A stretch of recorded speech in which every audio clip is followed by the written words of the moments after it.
All right, now we're going to begin our study of Hebrews chapter 8. We'll be using the printed outline, but before we go directly into chapter 8, I would like to review very rapidly with you the material on sheet 7/4 and 7/5, which is headed Points of Contrast between the Levitical priesthood and the priesthood of Melchizedek.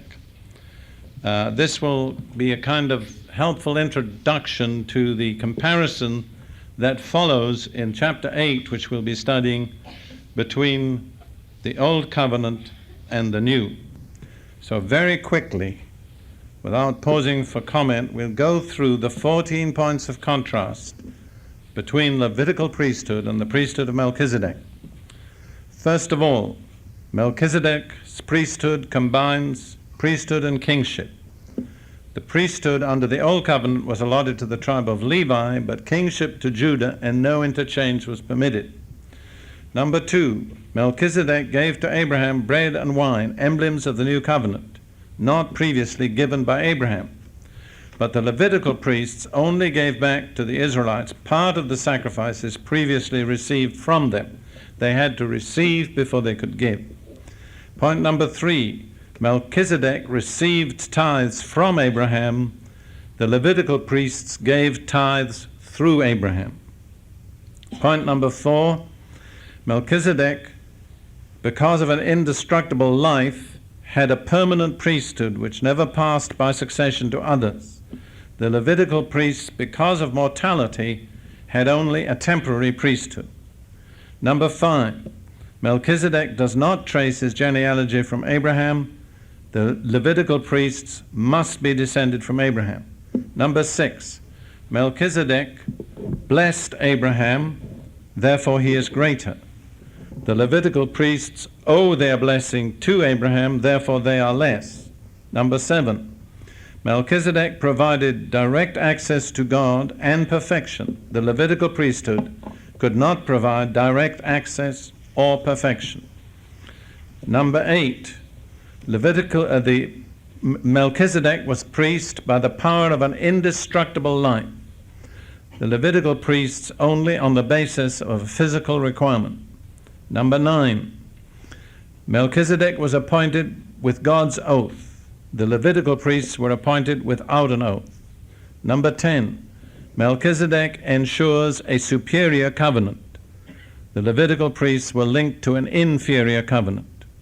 Number 11, Melchizedek and his priesthood provides one all-sufficient priest, but the Levitical priests, because of death, had to be many and were never sufficient.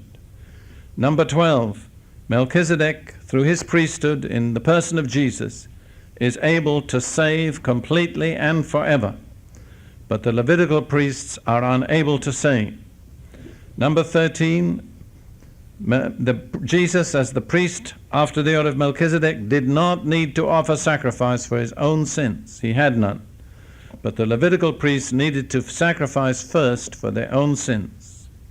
Number 14, Melchizedek's priesthood provides, as a priest, God's perfect Son. The Levitical priesthood provides only men with human frailty. Now, with that in mind, we'll go into chapter 8, the main part of which is a comparison between the Old and the New Covenant. But remember that the covenants are linked to the priesthood. So we're turning now to Hebrews chapter 8, beginning at verse 1. I'll read these in translation. That's 1 and 2. Then we'll go through the outline. My translation is not always fluent because I have to stop sometimes and think what's the best word. The main point of that which we are saying is that we have such a high priest who sat down on the right of the throne of the majesty in the heavens, a minister of the sanctuary or the holy things. I think the phrase includes more than just the sanctuary. It means all the vessels that were used in the sanctuary. So he's a minister of the holy things and of the true tent or tabernacle which the Lord pitched, not man. Bear in mind that the tabernacle of Moses was a real tent. And the word that's used there in Greek to describe it is the same word that's used to translate the Hebrew festival of Sukkot or tabernacles or booths. So the word has a history all through the Bible. All right, we'll pause there and we'll look now at the outline. These two verses extract the main points about Jesus as high priest from the foregoing elaborate comparison which we looked at just in summary at the end of chapter 8. The 4 points which are brought out in this brief summary at the beginning of chapter 8 are as follows. And as I said, the writer says the main point that we're trying to make is this. So if you're a little confused by the elaborate comparison in chapter 7, he's trying to help you. He says, don't try to remember it all. Here are the 4 main points that you need to keep in mind, which distinguish Jesus as our high priest. Number 1, he sat down. He never needs to repeat his sacrifice. You'll observe that through these chapters of Hebrews, there is great emphasis placed on the fact that Jesus, having finished his ministry, sat down. And this is always contrasted with the Levitical priests, who never sat down and always remained standing. And it's interesting, if you study the description of the furniture of the tabernacle, there are no chairs anywhere. There are no seats. And that's deliberate. They never sat down because their task was never complete. They never could offer a sacrifice that ended it all. They just offered temporary sacrifices. And so they had to remain standing. Jesus, having offered one all-sufficient sacrifice forever, sat down on the throne. So there's great emphasis in the fact that he sat down. And then it says he sat down on a throne. Now what kind of person sits on a throne? A king. So again, it's pointed out that not only is he a priest, he's also a king. That's the distinctive feature of the order of Melchizedek, because Melchizedek, his Hebrew name, means king of righteousness. And it's also stated in Genesis 14, he was a priest. As we pointed out in the brief summary at the end of chapter 7, under the Levitical law, it was forbidden for a priest to be a king or a king to be a priest. Now, there were 2 kings in Old Testament history that tried to carry out the function of a priest, which was to offer sacrifice. One was King Saul and the other was King Uzziah. And both of them were judged by God. So there was an absolute line of division between priesthood and kingship. That's under the Levitical covenant. But the original priest first mentioned in the Bible is not a Levitical priest, but Melchizedek. And he was both king and priest. So when Jesus came, the priesthood of Melchizedek, which had been kind of in abeyance, re-emerged in him. Do you remember we saw that the 2 things that he offered to Abraham were bread and wine? And I don't know whether it's ever occurred to you, but at the Last Supper, when Jesus took the bread and the wine and offered them to his disciples, he was saying by that act, here's the priesthood of Melchizedek restored in me. I'm both your priest and your king. Let me point out the practical application. As a priest, he represents us. He sees to our interests. As a king, he has the authority to get it done. So never come to him just as a priest, but come to him as a priest who's also a king. You see, what seems to be a rather kind of almost verbal distinction when they first encounter it becomes charged with meaning when you meditate on it. You could say, well, so, he's just a king and a priest. But when you think it over, it has a great meaning for you and me.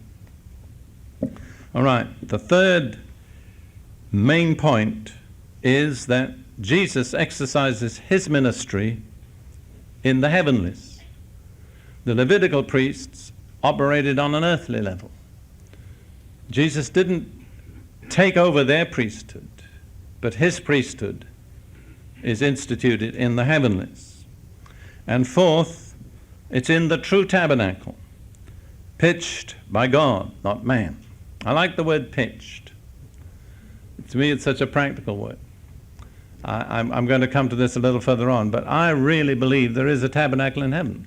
If you find difficulty in believing that, well, that's your privilege.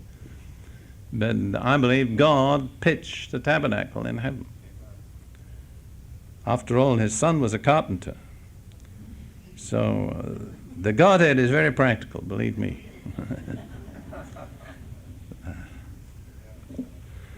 All right, we'll go on now with verses 3 and 4. Verses 3 and 4. For every high priest is appointed or holds office for the purpose of offering gifts and sacrifices, both gifts and sacrifices. Wherefore, it is necessary, or it was necessary, that this man also, that's Jesus, should have something to offer. Now, if he were upon earth, he would not be a priest at all, since there are those priests who offer gifts according to the law. All right, we'll stop there. This brings out one extremely important point which we did deal with in our previous series. What is the supreme, unique function of a priest? Expressed in one key word, only one word. That's right, sacrifice. No one but a priest has a right to offer sacrifice. And together with that, nobody has a right to offer anything to God unless he's a priest. This is a truth that's very clear in the Scripture, but most Christians simply haven't grasped it at all. We have no right to come to God and offer him anything unless our offering is taken up by a priest. See, most people don't think that. You cannot put your offering in the, quote, collection and give it to God unless it goes through a priest. People who are not priests have no right whatever to offer anything to God. Neither gifts nor sacrifices. I can see you looking astonished, and I appreciate your astonishment. But we have brazenly assumed that we could walk up to God at any time and slip $10 in his hand. We can't. That isn't the way God operates. It's wonderful if you want to give God $10, but it's got to go through a priest. He's the only kind of person that has authority to offer gifts to God. So if we don't have a priest, we have no way of offering anything to God. No Israelite could offer anything to God unless he was a priest. That gives tremendous power to priesthood, doesn't it? In a certain sense, priests can either close or open the door to God. And in certain sections of the church at certain times, that power has been abused by priests because they've dominated the people of God, saying in effect, if you don't do what we say, you can't get through to God. Now, that's not true of human priests. Thank God we have another priest. But it is true of Jesus. If you don't go by him, your gift or sacrifice is not accepted. See, a priest to represent you is not a luxury. It's not some fine point of theology. It's an absolute essential. If I can impress this on you, you're going to have a very different attitude toward Jesus from now on. You're going to see that your entire ongoing relationship to God depends on Jesus being there. If you don't have him there, don't try to get to the throne. There's no way. Every high priest, it's very emphatic, is appointed to offer both gifts and sacrifices. Now, Jesus doesn't offer the sacrifice of the Levitical priesthood. He's not a Levitical priest. But he also has his gifts, his sacrifices. The first and primary sacrifice that he offered was what? Himself. That's right. He was both the priest and the victim. And when we come in his name and through faith in him, we can offer to God our praises, our worship, our finance, our service. But apart from him, none of it is accepted. You may say to God, you may say to yourself, if I offer to God $1 million, he's going to be pleased. You can't get $1 million to God unless you go through Jesus. And God, in the last resort, will be well off without your $1 million. God is not for sale. It's praiseworthy to offer, but bear in mind, it's only acceptable through a priest. All right, going on verse 5. We'll read the verse and then we'll comment on it. It begins with who? That is, the priests who offer on earth.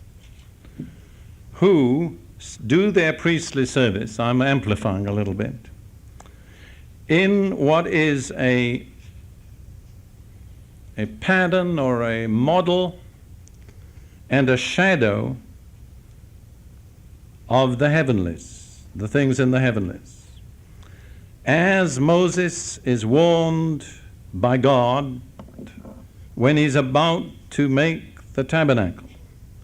For God says, see that you make it all or everything according to the pattern which was showed you in the mountain.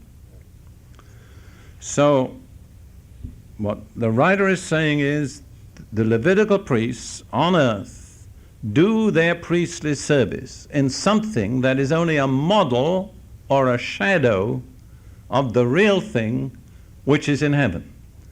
And in substantiation of that from the Old Testament, we can turn to the passage that's actually quoted. We look in Exodus chapter 25 at two successive verses. Exodus 25, and this section of Exodus deals with the instructions for making the tabernacle and all its furniture and utensils.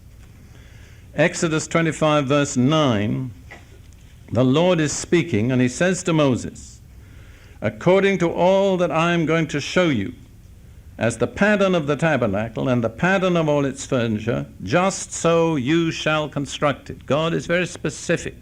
He says, I'm going to give you an exact pattern and you've got to make it exactly according to the pattern.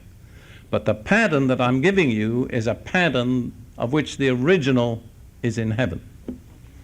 And then in the same chapter, verse 40, Exodus 25:40, and see that you make them after the pattern for them which was shown to you on the mountain.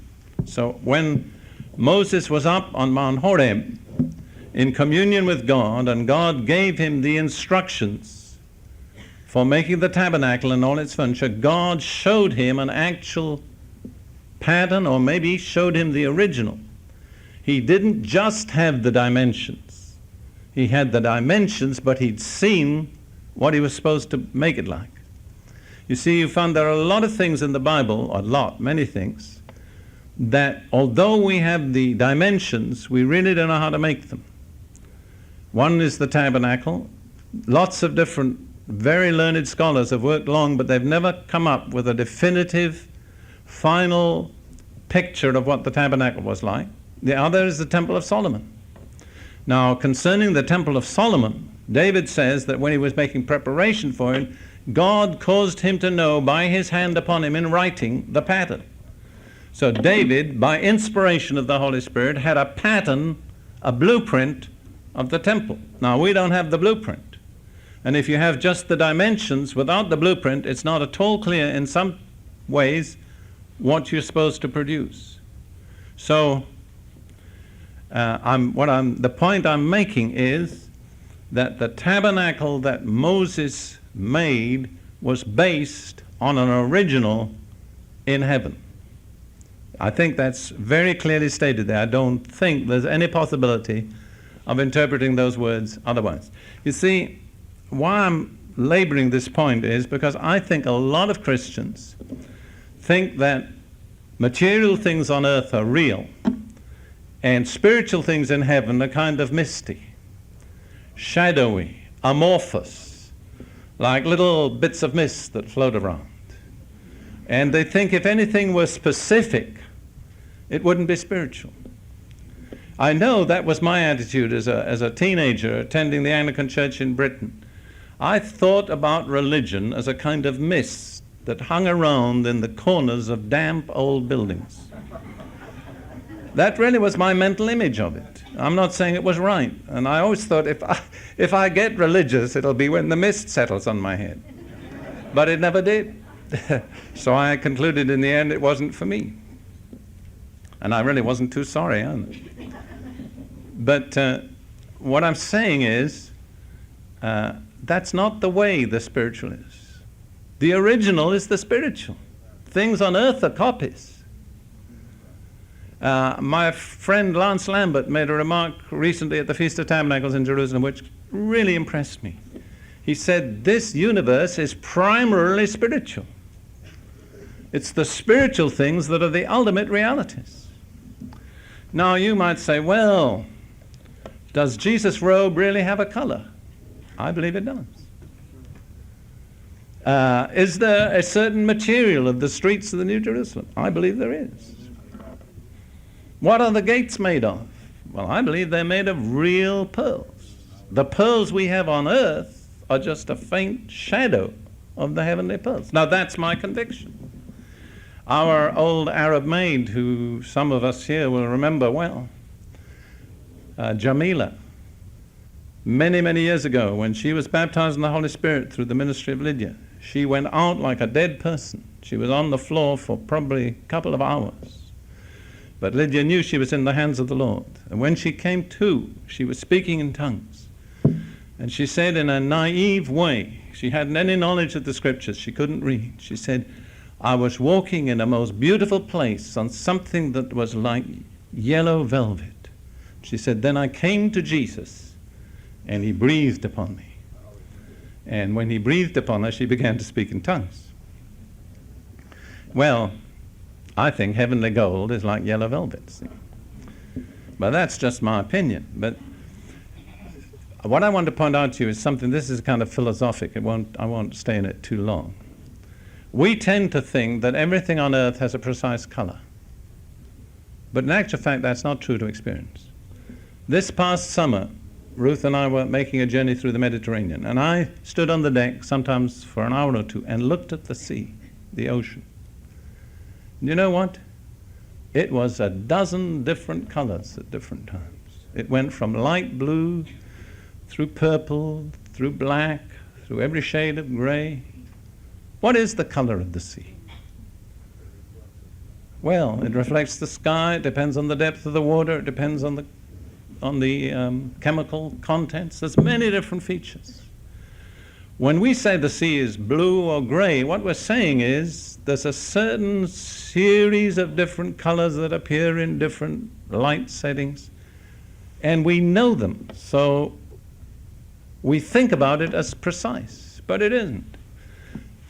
See, it says in one place about Jesus, I believe it's about Jesus in the Song of Solomon, his head and his hair are black as a raven's.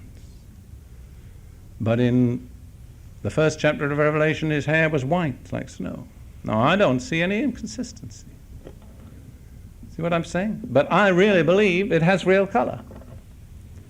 If you don't believe, I mean, that's your misfortune, that's all. Because the heaven I'm looking forward to is a lot more interesting than the one you're looking forward to. I believe God really has a right hand and a left. Otherwise, I don't know why there's so much emphasis on the fact that Jesus sits at his right hand and not his left. It would be meaningless. All right, now, having said that, I want you to look with me in Revelation 11, verse 19. Now, this is speaking about something in the book of Revelation, which, of course, you know, there are different ways of interpreting Revelation. You may have discovered that, or you may not. But it says at a certain point in this unfolding revelation, the temple of God which is in heaven was opened, and the ark of his covenant appeared in his temple. And there were flashes of lightning and sounds and peals of thunder and an earthquake and a great hailstorm. So, there is the temple of God in heaven, and in it was the ark of his covenant. Now, I believe the ark that Moses constructed on earth was simply a copy, but a very exact copy, of the ark that's in heaven. There's a lot of fascinating thoughts, like in the 28th chapter of Ezekiel, which is a picture, the second half of the chapter is a picture of Satan. It says, "Thou wast the anointed cherub that covered." Covered what? Maybe the mercy seat, who knows? But in the ark that Moses designed, there were two cherubs, one at either end. And they faced one another, and their wings stretched out over and met in the middle. And this is just a supposition, but the problem with Satan was he was so beautiful and so wise that he became proud and fell. So after his fall, who knows if God said, we'll never make that mistake again. From now on, there'll be two cherubs, and each of them will look at the other and know that there's someone just as beautiful as he is. No, I'm not saying that's right, but that's one possible explanation. I believe that in this ark in heaven, there's a covenant, of which the covenant on earth is simply a representation. I believe that God the Father made an eternal covenant with Jesus Christ the Son before time began. It's amazing to me. I wouldn't have thought about it that way. But it says in the first chapter of Titus that God promised salvation before time began. To whom did he promise it? That's a matter of consideration. But I believe God the Father was committed to Jesus Christ the Son by a covenant that was made between them before creation took place. The Father said, if we make creation and take the risk of making man, what will we do about it? The Son said, if man sins, I'll become his substitute. And the Father said, if you become his substitute and pay his penalty, I promise you I'll raise you from the dead. And they made a covenant. Now, you can believe that or not, but I think there's much evidence in Scripture that something like that took place. All right, let's look at one other passage in Revelation while we're about it. Revelation 15, verses 5 through 8. And after these things I looked, and the temple of the tabernacle of testimony in heaven was opened. Notice it's the temple of the tabernacle of the testimony. So in a sense, everything centered around the temple centered around the tabernacle, and the tabernacle centered around the Ark of the Covenant, the testimony. So in a certain sense, all God's dealings in eternity and time center around his covenant. I wish you got 3 hands. Then I'd have 15 minutes instead of 10. I haven't even started. All right, we're going on. Revelation 15, verse 6. And the 7 angels who had the 7 plagues came out of the temple, clothed in linen, clean and bright. Now, I believe it was clean, bright linen. I mean, you're free to believe what you like. Girded around their breasts with golden girdles.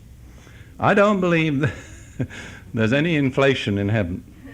I don't believe God ever has a financial crisis. If he wants gold, he's got gold. If he wants pearls, he wants pearl. Whatever it is, it's available. He just orders it.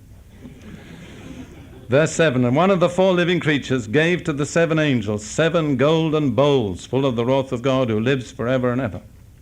And the temple was filled with smoke from the glory of God, from his power, and no one was able to enter the temple until the 7 plagues of the 7 angels were finished. I'm reading those passages, first of all, because they impress me. I think I'm probably getting to that stage in life where I'm more interested in heaven than some of you, because I'm probably likely to be going there before some of you. But I tell you, heaven for me is a very real place. A few years ago, I was really concerned about my own spiritual condition. And I asked God to make heaven more real to me, because I believe heaven is the home of every child of God. And I've never met a child that didn't have a pretty clear idea about its own home. You know that? They may not know the street outside, but they know the home.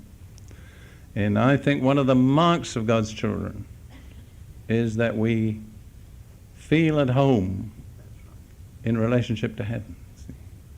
This earth is beautiful, this life is exciting. By the grace of God, I'm doing well. But this is not my final resting place.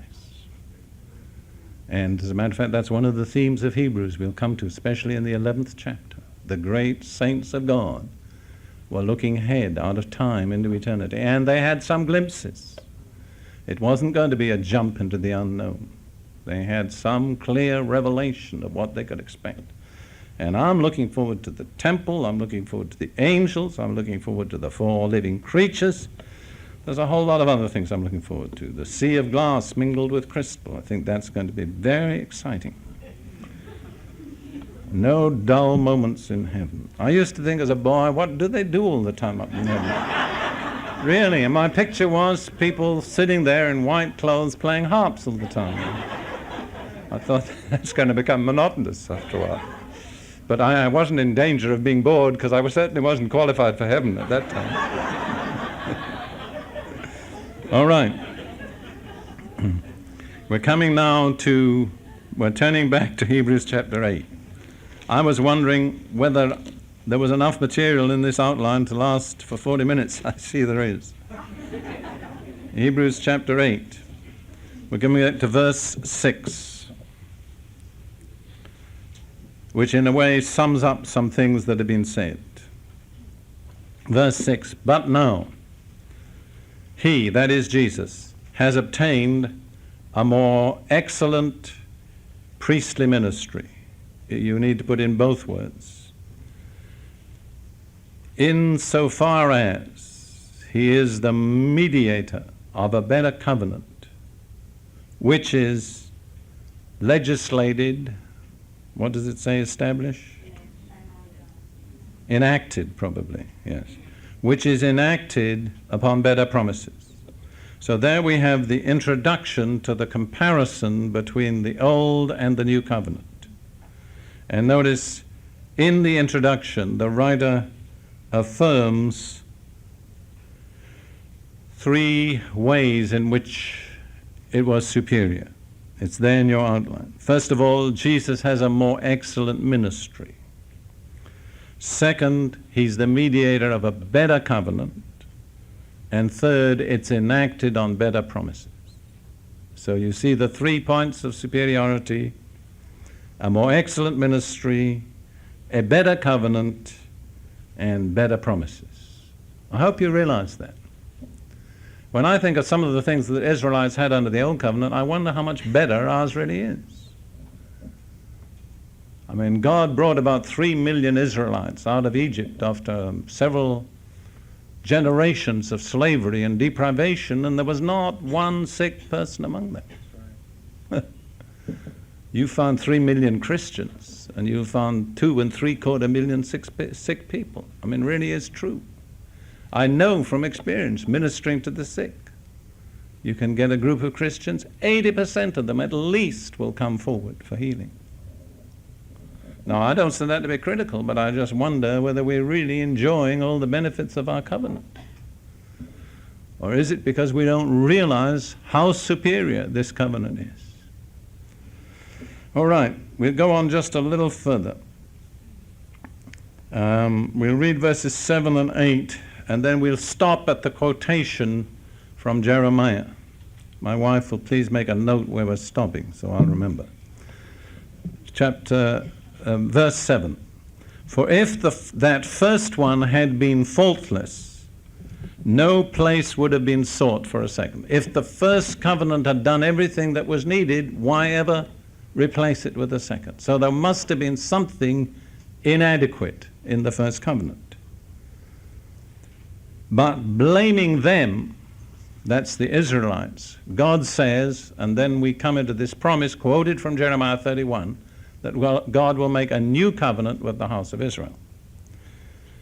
Now, we can just bring out this one point, which we'll have to go on with in the next session next time. The fault was not in the law. God didn't blame the law. He blamed them. The fault was in the people. The people were such by nature that they could not receive what was offered them through the law. Not because there was anything wrong with the law. We look at passages where Paul affirms this again and again. The law is just and holy and good. The problem is not in the law, it's in the people who try to live by the law.